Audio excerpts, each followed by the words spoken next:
어린 시절에 여러분들 생각에 어린 시절에 제가 겁이 많았을 것 같습니까? 겁이 별로 없었을 것 같습니까? 예? 왜요?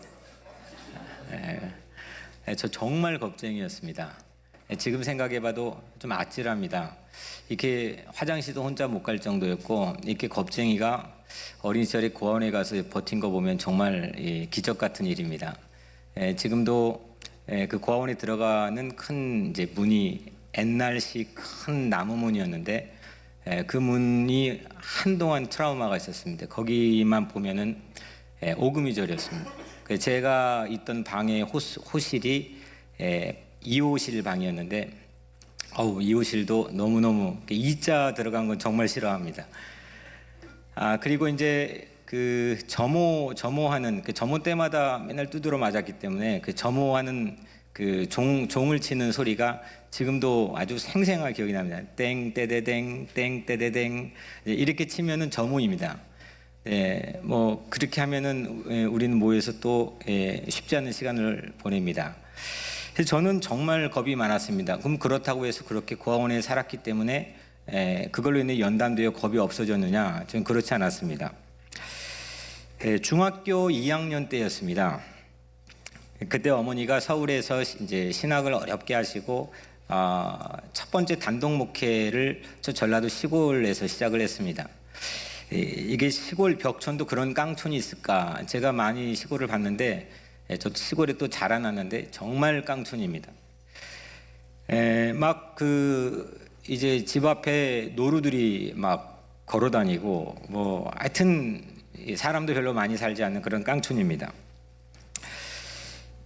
거기에서 부흥회를 했을 때였는데 고창 전라도 고창이라는 시골에서 또 해리라는 시골로 들어가고 거기에서 또 사반리라고 하는 아주 뭐 시골 중에 최고 시골입니다. 저는 어머니가 너무 보고 싶었습니다. 그래서 큰 마음을 먹고 이제 어머니를 이제 보러 갔습니다. 그래서 어머니 보러 그 고창에서 해리에서 사반리로 가는데 해리까지는 잘 도착했습니다. 시외버스를 타고 잘 도착을 했는데 시간을 어떻게 잘못 맞췄는지 그 마지막 사반리로 들어가는 버스 막차를 놓치고 말았습니다. 막차를 놓쳤으니까 돌아갈 버스도 없고 또 앞으로 갈 수도 없고 주머니에 돈도 턱없이 부족했고 뭐 잠을 잘 때도 없고 정말 방법이 없었습니다. 한참 생각하다가 뭐 어쩔 수 없다, 뛰어가자 해가지고 어머니 집까지 뛰어가기로 마음을 먹었습니다. 거기에서 어머니 집까지 뛰어가려면 산을 두 곡의 반 정도를 넘어야 됩니다. 옛날 여러분들 햇님 달님 얘기하시죠? 떡 하나만 주면 안 잡아 먹을게요. 그렇게 산을 넘어가야 어머니를 만나러 갈 수가 있습니다. 그 아주 허름한 시골의 그 버스터미널 앞에서 중학교 2학년 학생이 마음을 이제 심호흡을 하고 얼마나 겁이 많았는데 이제 혼자 요이 땅 하고 뛰었습니다. 그때부터 도착할 때까지 한 번도 쉬지 않았습니다. 내가 뭐 체력이 강해서나 아니면 특별한 기운이 있을 때 쉬지 않는 게 아니라 쉬면은 뭔가에 잡혀갈 것 같았기 때문입니다. 2시간 한 3시간가량이 걸렸습니다. 산 두 고개를 넘어 뛰었습니다. 그런데 또 공교롭게 산길을 뛰는데 추운 겨울이었거든요. 근데 바로 옆에 묘지들이 쫙 있습니다. 묘지가 줄을 서서 있는데 한 번은 멀리서 흰옷을 입은 어떤 사람이 나를 막 부르는 것 같았습니다. 저 멀리서 흰옷 입은 사람이 기다리는 것 같았습니다. 아무도 없는 곳입니다. 뭐 인기척도 전혀 있을 수가 없는 곳입니다. 누가 나를 흰옷 입은 천사가 나를 기다릴 일도 없고 마음에 막 이 두려움, 공포가 저를 완전히 압도해 버렸습니다. 무서워 더 달리는 것이 참 무서웠지만 뭐 할 수 없이 그곳을 향해 점점 달려갔는데 가까이 가 보니까 시골에 보면은 비닐하우스가 있는데 찢겨져서 나무에 걸려 있는 거를 제가 사람으로 착각한 거죠. 그래서 비닐하우스에서 나풀거리면서 저를 부르는 거를 저는 귀신으로 착각한 겁니다.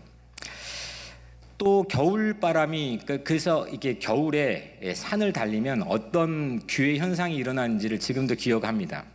환청을 수없이 만들어줍니다. 나를 부르는 소리, 뭐 하여튼 이상한 소리, 이게 바람 소리가 제 귀에다가 새로운 소리로 만들어줍니다. 저는 정말 무서웠습니다. 쉴 수가 없었습니다. 멈추면 누가 잡아갈 것 같았습니다. 그래서 멈추지 못했습니다. 그런데 제 발만 멈춘 게 아니라 저는 그날 매우 특이한 경험을 했습니다. 할 수가 없으니까 이 무서움을, 공포를 뭘로 이겨낼까? 저는 뛸 때부터 찬송가를 부르기 시작했습니다. 제가 아는 찬송가에 기억나는 거를 모두 다 끄집어서 어린 찬송부터 어른 찬송까지 하여튼 3시간 동안 계속 찬송을 불렀습니다. 지금 기억나는 것은 태산을 넘어, 우리 오늘 말씀 듣고 부를 찬송인데, 태산을 넘어 험곡에 가도, 그 찬양을 반복해 불렀던 기억도 납니다. 한 번도 쉬지 않고 찬송했습니다. 그런데 여러분들, 정말 신기하게도 뭐 어떤 고난 속에 연단을 받았어도 이 겁이 없어지지 않고, 뭘 해도, 다짐을 해도 겁이 없어지지 않고 그랬는데, 신기하게도 그날 두려움이 사라지기 시작했습니다. 그리고 그날 이후로 저는 겁을 상실했습니다. 나도 모르게 담대하게 되었습니다. 담대한 소년, 이게 겁 때문에 뭘 못하는 일이 안 생겼습니다. 찬송은 그날 저를 변화시켰습니다. 찬송은 물론 하나님을 기쁘게 하는 본질적인 내용을 담고 있습니다. 우리가 찬양을 하면 하나님이 기뻐하십니다. 아멘? 네. 그런데 동시에 찬송은 하나님께서 나에게 기쁨을 제공해 주십니다. 나를 변화시켜 줍니다. 내 감정과 내 생각도 변화시켜 주시고 내 삶도 변화시켜 주십니다. 저는 그날 체험도 했지만 전 그렇게 믿고 있습니다. 제가 휴가 기간에 아름다운 자연을 많이 봤습니다. 이 가까운 롱아일랜드를 처음 가본 곳들을 좀 부분적으로 이잡듯이 뒤졌습니다. 저도 이제 10년 정도 살았기 때문에 롱아일랜드에 좀 알려진 곳들은 우리 교우들과도 그리고 또 뭐 대부분 가봤다고 생각했는데 전혀 모르는 이 아름다운 곳이 롱아일랜드 너무 많이 있더라고요. 탄성이 나왔습니다. 한밤에 바다 위로 떠오르는 보름달도 봤고 새벽에 바다를 뚫고 나오는 해맞이도 했습니다. 정해진 경계를 넘어섬이 없이 출렁이는 그 참 신비롭더라고요. 늘 봤던 거지만 해안선도 봤습니다. 참 좋다, 아름답다, 이걸 넘어서 경이였습니다. 휴가 때마다 자녀들과 한 가지를 합니다. 차를 타고 이동하는 거리들이 있기 때문에 해마다 한 가지씩을 하는데, 그게 뭐냐, 반복해야 하는 거는 한국어로 된 찬송가를 외우는 겁니다. 그래서 차에서도 계속 틀고 뭐 하여튼 걸어 다녀도 어떨 때마다 누가 한 명 시작하면은 그거를 외웁니다. 그래서 가장 먼저 찬송을 외우면 4명의 아들들에게 상금을 두둑하게 걸어 놓습니다. 아주 피 튀게 경쟁합니다. 올해 찬송의 선곡은 434장이었습니다. 귀한 친구 내게 계시니, 귀하신 친구 내게 계시니 나 주 안에 늘 기쁘다. 그 피가 내 죄 씻으셨으니 나 주 안에 늘 기쁘다. 나 주 안에 늘 기쁘다. 나 주 안에 늘 기쁘다. 주 나와 늘 동행하시니 나 주 안에 늘 기쁘다. 찬송은 이 가사처럼 우리에게 기쁨을 제공해 줍니다. 찬송은 하나님의 영광을 보고 높이는 것이고, 찬송은 하나님의 은혜를 잊지 않고 감사하는 것입니다. 우리는 많은 도움과 은혜를 받고 살아갑니다. 십시일반으로 가까운 곳 멀리 있는 곳, 전혀 뜻하지 않는 사람에게까지 내가 이 정도 성장하고 살아가는 데는 수없는 사람, 수없는 가족들의 헌신과 도움이 있기 때문에 나라는 실존 자체가 서 있습니다. 물론 저같이 버림받은 경험도 있고 또 피치 못할 그런 실패와 낙심하는 삶의 자리도 있을지라도, 여하튼 부인할 수 없는 건 내가 오늘 이 자리에 서기까지는 많은 도움이 내게 있는 겁니다. 많은 은혜가 있는 겁니다. 그걸 기억하고 그걸 잊지 않아야지. 내 다짐한다고도 잊어버립니다. 사람의 한계입니다. 다 내가 한 줄 알고 내가 똑똑하고 잘나서 여기까지 온 줄 알고 잊어버립니다. 은혜를 잊어버립니다. 그리고 서운하고 한 맺힌 것만 우리가 마음에 품고 살아갈 때가 있습니다. 그런데 찬송을 부르면 하나님의 은혜를 기억합니다. 하나님을 통해 이 세상의 자연과 내가 살아가는 삶의 공동체와 수많은 이웃과 가족들을 통해 나에게 주신 은혜를 고백하게 됩니다. 그래서 찬송은 우리에게 삶의 기쁨을 제공해 주죠. 그래서 찬송은 오늘 말씀처럼 찬송으로 이겨라, 찬송으로 이겨라, 이런 제목, 아주 심플한 제목인데 오늘 우리를 이기게 하는 힘이 찬송 안에 있습니다. 그래서 찬송으로 이겨라. 패배할 수밖에 없는 상황인데, 이건 정말 앞이 보이지 않는 상황인데, 이건 정말 낙심할 수밖에 없는 상황인데, 또 이미 낙심했는데, 이미 넘어졌는데, 이미 자빠져서 일어날 힘이 없는데 우리를 다시 일어나게 하고 이기게 할 수 있는 그런 능력이 찬송 안에 있는 줄로 믿습니다. 오늘 출애굽기 15장 전체를 우리가 읽었습니다.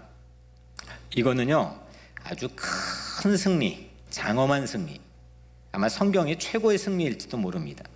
예수 십자가의 승리를 제외하고는 최고의 승리일지 모르는데 그 승리를 목격하고 체험하고 노래한 겁니다. 일명 모세의 노래, 또 미리암의 노래라고 불려지기도 합니다.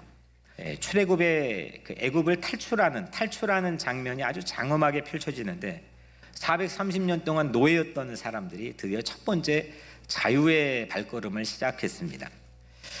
하나님께서 그들을 보호한다는 징표로 성경 안에는 14장 안에는 구름 기둥과 불 기둥으로 그들을 인도했죠.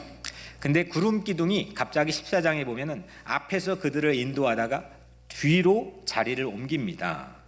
이유는 뒤에서 갑자기 놓아줬다가 다시 또 추격해오는 이집트의 전차 부대가 있었기 때문입니다. 청동기 시대에서 철기 시대로 막 넘어갔던 그 이집트의 제국만 그랬습니다. 그때 당시 세계사를 보면은 주변에는 전부 다 아직 청동기입니다. 그런데 그 제국만 이제 청동기에서 철기로 넘어가는 그런 문화적인 우월성을 가지고 있었습니다. 그래서 그들에게는 가장 그들의 우월성의 심볼이 전차 부대입니다. 600대 부대의 전차 부대가 다시 그들을 뒤쫓고 추격합니다. 이제 잡히면 다 몰살당하는 거죠. 그래서 하나님이 구름 기둥을 뒤로 옮겨서 그들을 갈라놓았습니다. 그날 밤새 내내 이 이집트의 전차 부대가 가까이 오지 못했습니다. 구름 기둥 때문에 그랬죠. 그리고 그날 밤에 신비한 일이 벌어졌습니다. 모세가 바다를 향해서 지팡이를 든 손을 뻗었습니다. 어떻게 됐죠? 바다가 갈라져서 마른 땅이 되었습니다. 성경 출애굽기 14장에는 그 원인은 동풍이 불었다 했습니다. 동쪽에서 어마어마한 바람이 불어서 바다가 갈라졌습니다. 좌우에 물벽이 생겼습니다. 이스라엘 백성이 바다 한가운데로 마른 땅을 밟고 지나갔습니다. 그들의 발에 조금치도 물이 젖지 않았습니다. 밤새 이루어졌던 장관입니다. 우리 같은 이민자들로 처음 이집트 땅에 살았던 거 아닙니까? 그러다가 결국 노예가 되었고 노예처럼 살다가 처음으로 생각지도 않았던 자유를 그들이 시작하게 되었습니다. 새벽녘이 밝아올 때였습니다. 모세의 지팡이가 다시 바다로 뻗었습니다. 그랬더니 추격하던 이집트의 전차 부대가 바다 한가운데 있었는데 그러니까 이게 진흙 같은 곳에 그 전차의 바퀴가 빠져서 움직일 수가 없었다 했습니다. 그 현상을 시작으로 해서 갑자기 바다가 다시 원래 자리로 물이 돌아갔습니다. 그들은 한꺼번에 수장되었습니다. 그렇게 힘이라고 하면 둘째라고 생각해 볼 수 없는 세상의 넘버원이었던 그들의 최고의 지휘관들 그리고 그들의 전차 부대가 전부 다 한꺼번에 수장되었습니다.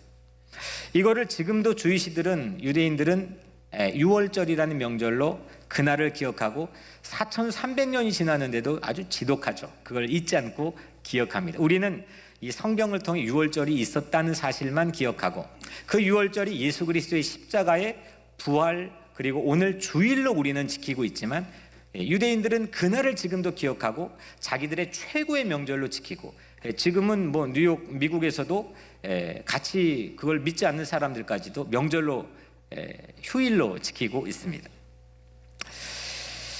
근데 그날 저녁에 있었던 이렇게 장엄한 이 장엄한 일로 인해서 모세와 백성이 노래를 했습니다. 그리고 춤을 췄습니다.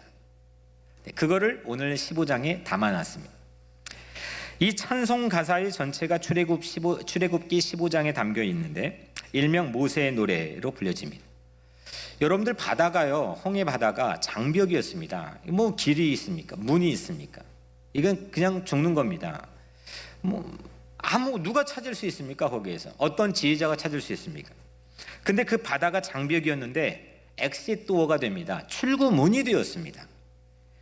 바다가 무덤이 될 찰나였습니다. 바다에 전부 다 수장되고 매장될 무덤이 될 찰나였습니다. 그런데 그곳이 그 바다가 생명을 잉태한 자궁이 되었습니다.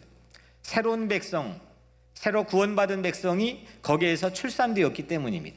그 홍해 바다, 그 길, 그것이 장벽이었는데 출구가 되었고 무덤이 될 판이었는데 자궁이 되었습니다. 그거를 찬양하고 있는 가사가 오늘 말씀 안에 담겨 있습니다. 1절과 2절, 내가 여호와를 찬송하리니 그는 높고 영화로우심이요 말과 그 탄자를 바다에 던지셨음이로다. 여호와는 나의 힘이요 노래시며 나의 구원이시로다. 그는 나의 하나님이시니 내가 그를 찬송할 것이요 내 아버지 하나님이시니 내가 그를 높이리로다. 아멘. 하나님이 높고 하나님은 늘 낮은 곳에 있는 연약한 자, 가난한 자, 소외받은 자와 함께 하시는 것이 성경의 고백인데 하나님은 높고 영화로우시고 그래서 그 하나님을 찬양하는 겁니다. 우리는 찬송하는 대상을 바라보게 됩니다. 아름다운 자연을 늘 흠모하는 사람은 그 자연을 찬송하며 늘 자연의 사진기를 갖다 댑니다. 자기가 경유하는 거에 대해 자기 삶에 눈을 갖다 대고 관심을 쏟기 마련입니다. 그런데 희한하게 그 대상, 찬양하는 대상을, 경외하는 대상을 담게 되어 있습니다. 경외까지는 아니고 찬양까지는 아닌데 제가 이 이민 목회 한 18년 하면서 한 가지 이게 좀 스스로 생각하는 거는 각 집에 미국에는 강아지들이 많잖아요. 강아지들이 많은데 그 강아지들이 아주 정말 다양하잖아요. 근데 그 강아지들이 그 집 주인하고 거의 닮았더라고요. 성격도 닮고 생김새도 닮고 그런 종을 키우더라고요. 그렇게 봐서 그런지 캐릭터가 비슷해서 그런지 그건 알 길이 없지만 여튼 찬송하는 대상을 담게 되어 있습니다. 오늘 1, 2절의 말씀에 내가 그를 찬송할 것이요 내 아버지 하나님이시니, 그러니까 아버지 하나님을 담는 거죠. 그래서 우리는 하나님의 자녀, 아버지 자녀라고 우리는 믿고 있습니다. 찬송이 하나님의 기쁨을 담게 하고 하나님의 그 영광, 높은 영광을 누리게 합니다. 이 절망 같은 세상에 길이 보이지 아무리 머리를 굴려도 길이 보이지 않는 모든 게 장벽인 세상에서 그 영화로운 하나님의 영광을 우리는 담고 누리게 되는 거죠. 그래서 찬송으로 그들은 두려움을 이겼습니다. 찬양으로 절망을 이겼고 찬양으로 슬픔을 눌렀고 그래서 그들은 춤을 추었습니다. 2절 5절 말씀에 여호와는 용사시니 여호와는 그의 이름이시로다. 그가 바로의 병거와 그의 군대를 바다에 던지시니 최고의 지휘관들이 홍해에 잠겼고 깊은 물이 그들을 덮으니 그들이 돌처럼 깊음 속에 가라앉았도다. 정말 멋지지 않습니까? 이집트가 자랑하는 최고 지휘관들, 최고 엘리트들, 최고의 파워의 심벌이었던 사람들, 이 사람들이 뭐라고 노래하느냐? 돌처럼 가라앉았다. 물에서 돌이 뜰 리가 있습니까? 하나님은 유일한 용사로 높이 찬양했습니다. 찬송은 우리가 때로는 가라앉을 때가 있잖아요. 가라앉았던 나를 잡아 일으켜 꺼내주고 내 삶에 집중했던 문제나 이슈들을 돌처럼 내 발밑으로 가라앉게 하는 게 전 찬송이라고 믿고 있습니다. 찬양은 최고의 지휘관들을 홍해에 잠기게 해버렸습니다. 돌처럼 물에 수장시켜 가라앉게 했습니다. 하박국 3장 19절 주 여호와는 나의 힘이시라 나의 발을 사슴과 같게 하사 나를 나의 높은 곳으로 다니게 하시리로다. 이 노래는 지휘하는 사람을 위하여 내 수금에 맞춘 것이니라. 아멘. 찬송은 우리를 높여주는 겁니다. 나의 발이 사슴처럼 높은 곳을 향해 다니게 만들어줍니다. 찬송은 나를 가라앉지 않게 합니다. 돌처럼 나를 수장시키지 않습니다. 찬송을 부르면 나의 힘이신 하나님을 바라보고 하나님을 닮기 때문입니다. 찬송은 그래서 우리를 이기게 하는 줄로 믿습니다. 8절 말씀에 주의 콧김이 물이 쌓이되, 주의 콧김에 물이 쌓이되 파도가 언덕같이 일어서고 큰 물이 바닷 가운데 엉기니이다. 야, 이런 가사가 어디 있습니까?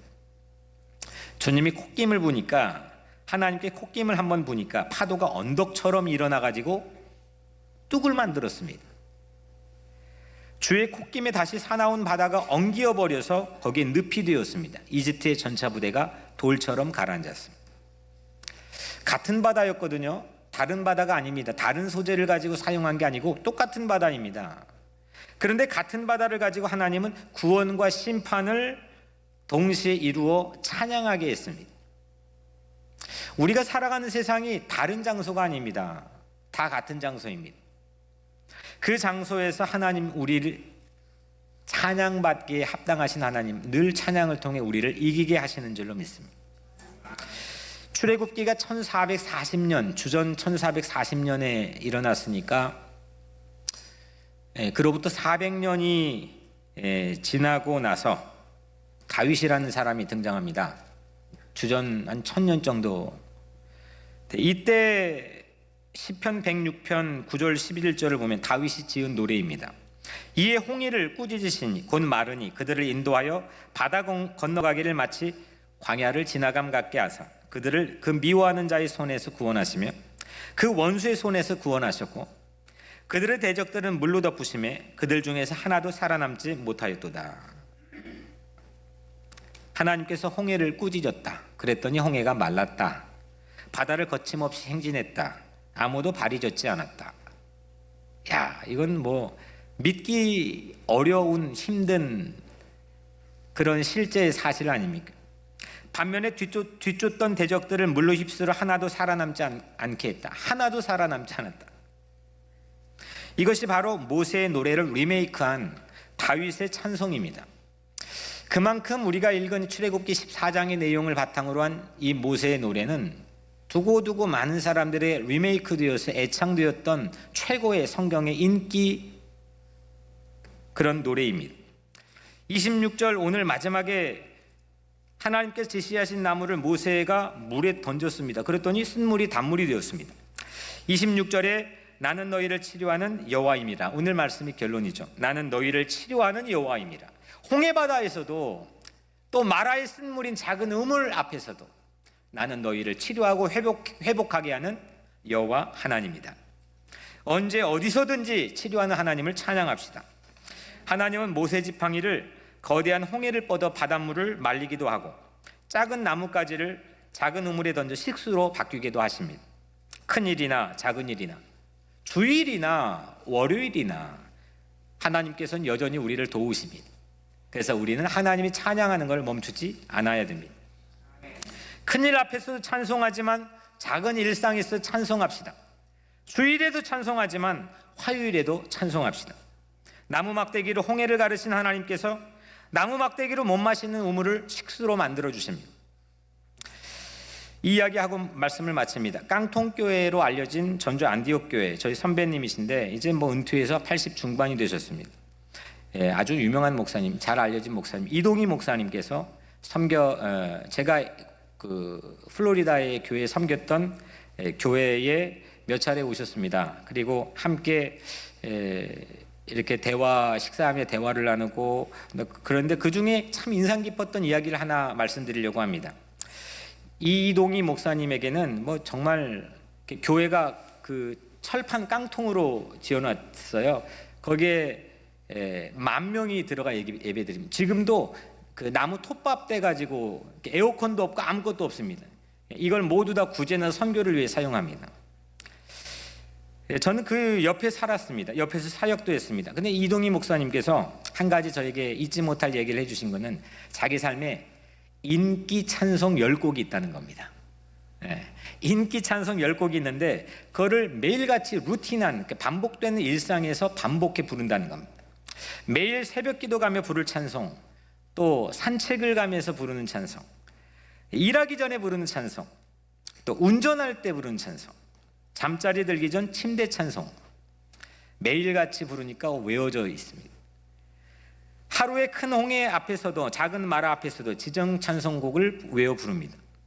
그게 별거 아니라고 생각할 수도 있지만 이게 그분의 고백으로는 그 루틴이 내 목회를 이끌었다고 고백해 주었습니다.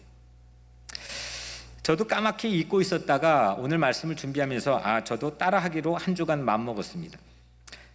그래서 제가 5곡만, 저는 좀 작은 목사라 5곡만 뽑았는데, 하루의 시작송은, 하루 아침의 시작송은 주여 지난밤 내 꿈에 배웠으니, 운전할 때 운전송은 태산을 넘어 험곡에 가도, 기도 전에 부를 송은 그 손 못자국 만져라, 산책할 때 부를 송은 내가 매일 기쁘게 순례의 길 행함은, 잠자기 전에는 내 영혼이 은총 입어. 이 5곡을 제가 좋아하는 곡 중에 뽑았습니다. 그리고 부르고 있습니다. 여러분들 각자도 뭐 이런 방법도 있고 저런 방법도 있겠지만 일상에서 찬송으로 여러분들의 삶이 이기기를 바랍니다.